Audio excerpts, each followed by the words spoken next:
ओम श्री महालक्ष्मी नमो नमः. तुमच्या देवीचं तुमच्यावर लक्ष आहे. ते प्रत्येक छोट्या मोठ्या गोष्टीतून जाणवते. आपली कुलदेवता आपल्यावर प्रसन्न आहे व ती आपल्या घरामध्ये जागृत अवस्थेत आहे हे कसं ओळखावे, तर हे वेगवेगळ्या पद्धतीने वेगवेगळ्या लक्षणांद्वारे आपल्याला सांगत असते. हे आपण आजच्या व्हिडिओमध्ये पाहणार आहोत. सगळ्यात अगोदर आपण जाणून घेऊया की आपली कुलदेवी म्हणजे काय. तर आपल्या घराण्याचे कुळाचे रक्षण करणारी जी आपली देवी असते ती आपली कुलदेवी. आपल्या घराच्या प्रगतीमध्ये तिचा आशीर्वाद असतो.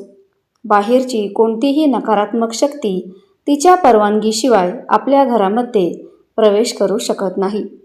तर या देवीला आपण कुलदेवी म्हणतो.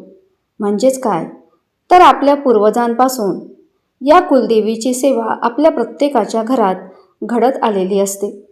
प्रत्येकाची कुलदेवी वेगवेगळी असते.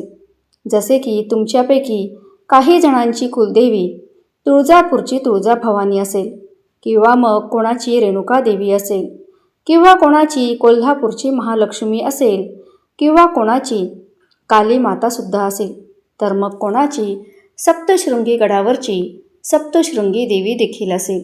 तर घराण्याच्या कुळाची कुलदेवी ही बदलत असते.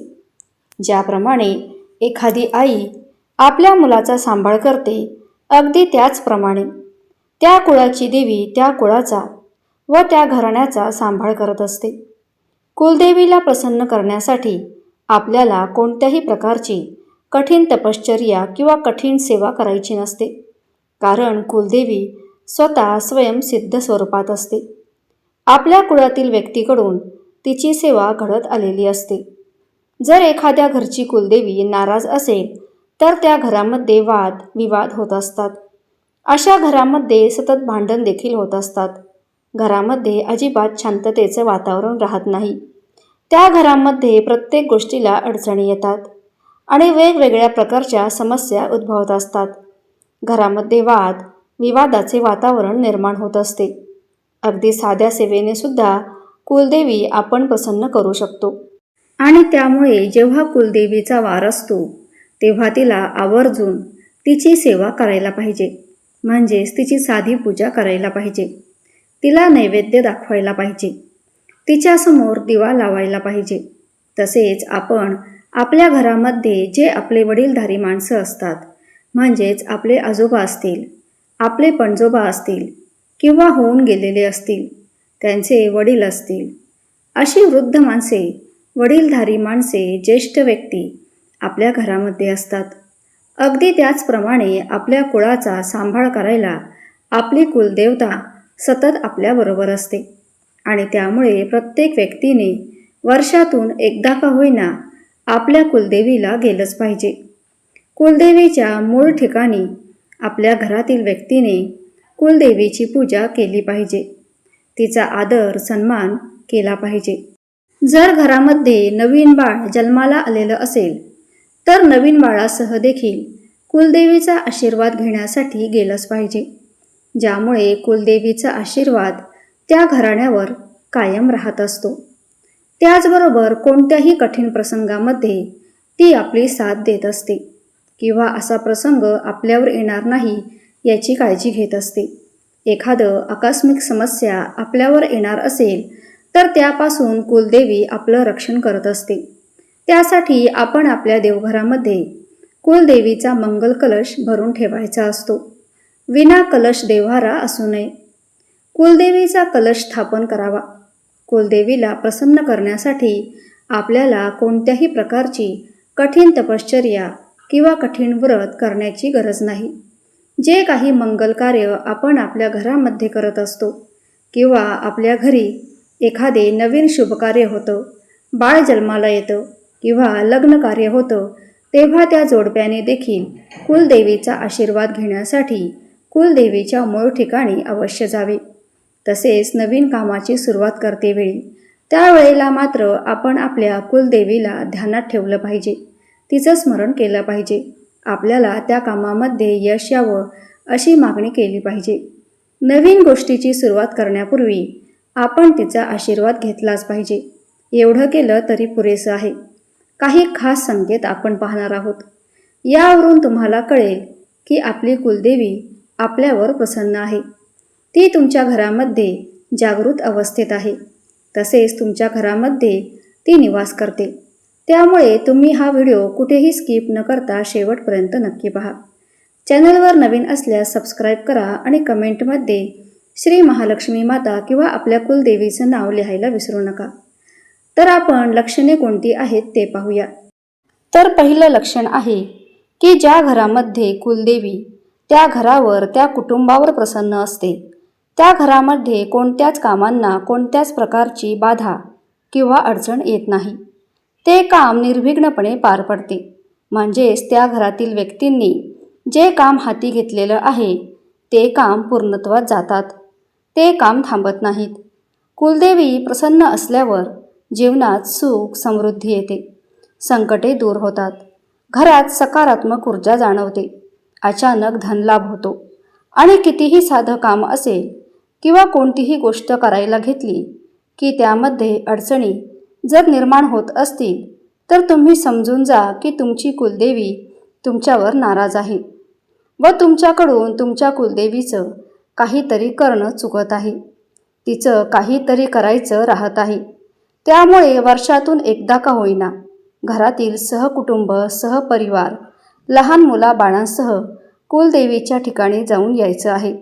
म्हणजेच आपल्या कुलदेवीच्या मूळ ठिकाणी जायचं, तिची ओटी भरायची, तिचा मान सन्मान करायचा, नवरात्रीमध्ये तिचा उपवास करायचा. एवढं केलं तरीसुद्धा भरपूर आहे. म्हणजेच वर्षभरामध्ये जे जे काही कुलदेवीसाठी येतं ते सर्व आपल्याला करायचं आहे. मग उपवास असेल किंवा कुलदेवीसाठी काही सुवासिनी जेवायला घालणं, अशा प्रकारे जी कार्य येतात ती करायची आहेत. किंवा मग पौर्णिमेच्या दिवशी तिला नारळ फोडायचा आहे. घरातील कर्त्या व्यक्तीने दर्शनाला जावे. जरी तुम्हाला मूळ ठिकाणी दर्शनासाठी जाणं जमले नाही तरी तुमच्या जवळपास कुठे मंदिर असेल तर तिथे जावे व आपल्या कुलदेवीची सेवा करत राहावे. तसेच कुलदेवीचा वार शुक्रवार असतो. कुलदेवीचा वार त्या दिवशी जमेल त्या दिवशी सुद्धा उपवास करावा. घरातील एखाद्या व्यक्तीने शुक्रवारचा किंवा मंगळवारचा उपवास केला आणि कुलदेवीचा आशीर्वाद आपल्याला मिळतात. आपल्याकडून कुलदेवीची सेवा घडलीच पाहिजे. अशा व्यक्तींना प्रत्येक कामामध्ये यश मिळते. कोणत्याही कामामध्ये बाधा येत नाही. त्यामुळे कुलदेवी आपल्या घरावर प्रसन्न असल्याचा आपल्याला संकेत मिळतो. आता आपण दुसरे लक्षण पाहूया. असे आहे की त्या घरातील सदस्य एकमेकांचा आदर करतात. सर्व सदस्य मिळून मिसळून राहतात. प्रत्येक गोष्टीमध्ये एकमेकांचा विचार करतात. त्यामुळे त्या घरामध्ये गृहकलह, भांडण अजिबात होत नाही. स्त्रिया पुरुषांचा सन्मान करतात व पुरुष देखील स्त्रियांचा सन्मान करतात. त्यांच्याशी देखील मानाने वागतात. त्यांना अजिबात कमी लेखत नाहीत. त्या घरातील मुलं देखील आज्ञाधारक असतात. तसेच त्या घरातील काही कर्ते पुरुष असतात किंवा काही कर्तव्य व्यक्ती असतात. त्यांचा प्रत्येक निर्णय योग्य आणि सगळ्यांचा विचार करून मगच ते निर्णय घेत असतात. आणि त्यामुळे सुद्धा घरामध्ये कोणत्याही प्रकारची बाधा येत नाही. आणि हेच लक्षण आहे की त्या घरामध्ये कुलदेवी प्रसन्न असल्यामुळे त्या सर्व गोष्टी, कामं अगदी सुरळीतपणे, सहजपणे घडवून येतात. नंबर 3 पाहूया. त्यानंतर तिसरे लक्षण असे आहे की ज्यावरून आपल्याला समजून घ्यायचं आहे की कुलदेवी आपल्यावर प्रसन्न आहे. जर अगदी प्रसन्न वाटत असेल किंवा सगळं घर अगदी सुगंधित केल्याप्रमाणे घरातील वातावरण अगदी पवित्र आणि सकारात्मकतेने भरलेलं असेल, जसे की घरामध्ये अत्तर वगैरे मारले आहे अशा पद्धतीने जर आपल्याला वाटत असेल तर घरात आल्यावर जेव्हा आपल्याला प्रसन्न वाटतं तेव्हा समजून जायचं की कुलदेवीचा आशीर्वाद आपल्या कुटुंबावर आहे, आपल्या घरावर आहे. कारण बऱ्याच वेळा काही व्यक्तींना असं होतं की आपल्या घरी यावंसंच वाटत नाही. कारण त्यांना असं वाटतं की आपल्या घरी जाऊच नाही. कारण घरी गेल्यावर काय असणार आहे, काय होणार आहे त्यांना कदाचित माहिती नसतं की घरातील वातावरण जे आहे ते अगदीच चांगलं नसतं. घरामध्ये सतत खटके उडतात आणि घरामध्ये सतत वादविवादाचे वातावरण निर्माण होतं. अगदी आपण ते म्हणतो ना की घरामध्ये आपल्याला शांतता लाभली पाहिजे, तर कुलदेवीचं आपल्याकडून काहीतरी चुकत आहे. आपण समजून घ्यायचं आहे की घरी गेलं की घरी गेल्यावर जो आपल्याला आनंद मिळतो तो कशातच नसतो असं त्यांना वाटतं. म्हणजेच तर काय, थोडक्यात ना, त्या घरामध्ये अगदी प्रसन्न वाटतं. घरामध्ये राहणाऱ्या व्यक्ती अगदी मिळून मिसळून राहतात. इतर कुटुंबियांना देखील समजून घेतात. कोणत्याही प्रकारचा वाद घालत नाहीत. अशावेळी व्यक्तीला पटकन घरी जावं असं वाटतं किंवा घरी कधी जातोय असं होतं. तर साहजिकच अशा घरावर सुद्धा कुलदेवी प्रसन्न असते. कुलदेवीचा आशीर्वाद त्या घरावर, त्या व्यक्तीवर असतो. चौथं लक्षण असं आहे की ज्या घरामध्ये येणाऱ्या संततीच्या प्राप्तीमध्ये अडचणी येत नाहीत. त्यावरून आपण समजू शकतो की कुलदेवी आपल्यावर प्रसन्न आहे. संतती प्राप्तीमध्ये कोणत्याही प्रकारच्या अडचणी ज्या घरामध्ये येत नाहीत किंवा मुलगा हवा आहे, मुलगी व्हावी असे वाटत आहे, म्हणजेच काय तर थोडक्यात बाळाचे आगमन घरामध्ये व्हावं यासाठी कोणत्याही प्रकारचे नवस सायास करावे लागत नाहीत, कोणत्याही प्रकारचे गाऱ्हाणे घालावे लागत नाहीत, तर अशा घरामध्ये सुद्धा कुलदेवीचा वास आहे. कुलदेवी त्या घराण्यावर अगदी प्रसन्न आहे असं आपल्याला समजून घ्यायचं आहे. कारण कधीकधी काय होतं की काही जणांच्या घरी मुलं होत नाहीत.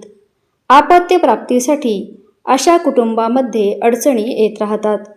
कारण जोडप्यांच्या लग्नाला बरेच वर्ष होऊन देखील तरीही आपत्यप्राप्ती होत नाही.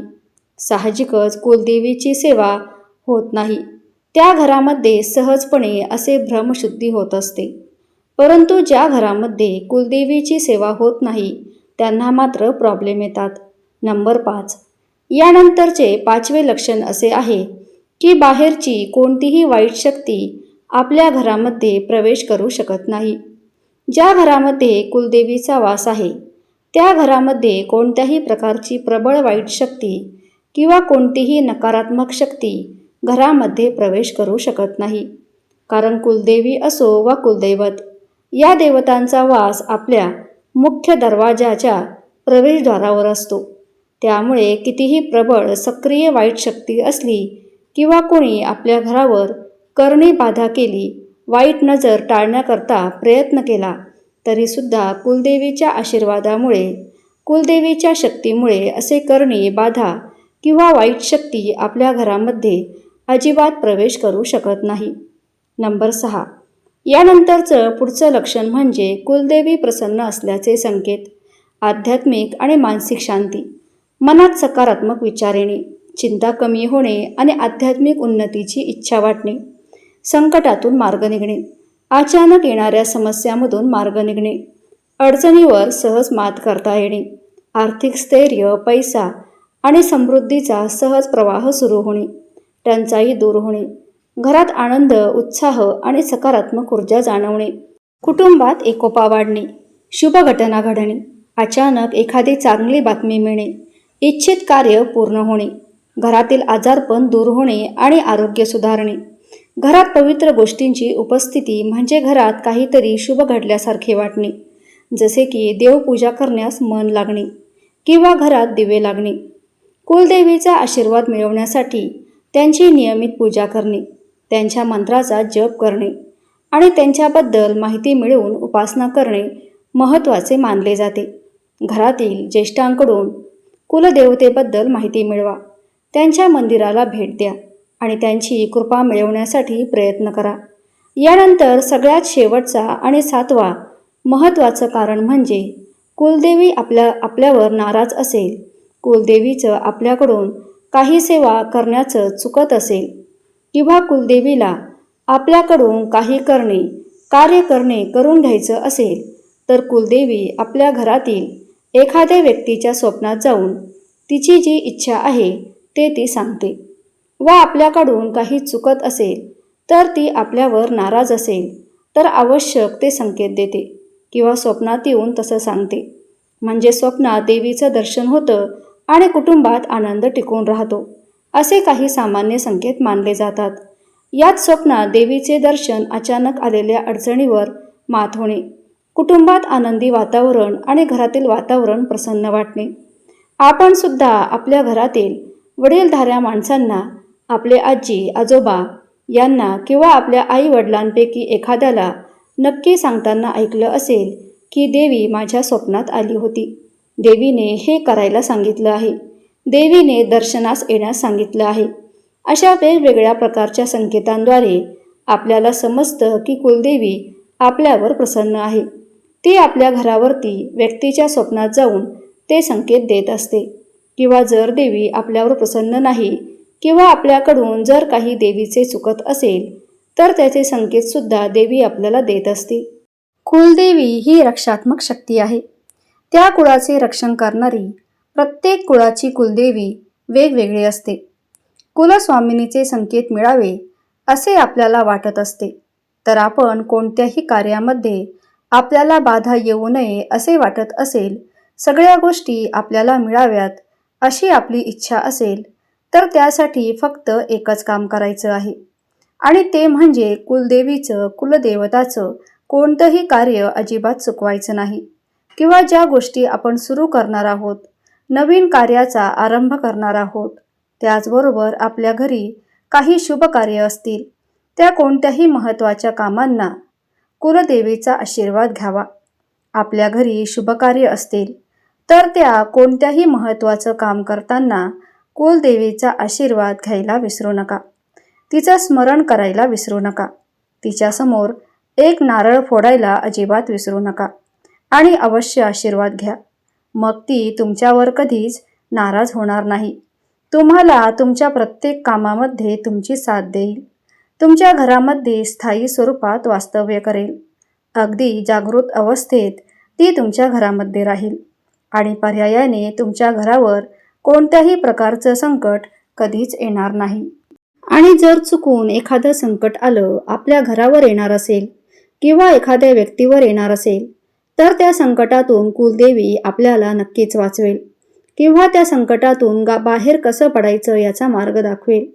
आता सध्या यात्रेचे दिवस सुरू आहेत, म्हणजे आपल्या कुलदेवीच्या ठिकाणी, कुलदेवतेच्या ठिकाणी तिचा मान सन्मान करण्यासाठी जो उत्सव भरला जातो, म्हणजेच अर्थात कुलदेवीच्या दर्शनासाठी तिथे लाखो भाविक एकत्र जमा होऊन तिचा उत्सव साजरा करतात. तर अशा वेळी आपण आपल्या कुलदेवीच्या ठिकाणी किंवा कुलदेवतेला वर्षातून तिच्या दर्शन घेण्यासाठी आणि तिचा मान सन्मान करण्यासाठी अवश्य गेलं पाहिजे. तर हा महत्त्वपूर्ण व्हिडिओ आवडला असेल तर व्हिडिओला एक लाईक करून चॅनलला सबस्क्राईब करा आणि कमेंटमध्ये आपल्या कुलदेवीचं किंवा कुलदेवतेचं नाव नक्की लिहा. धन्यवाद.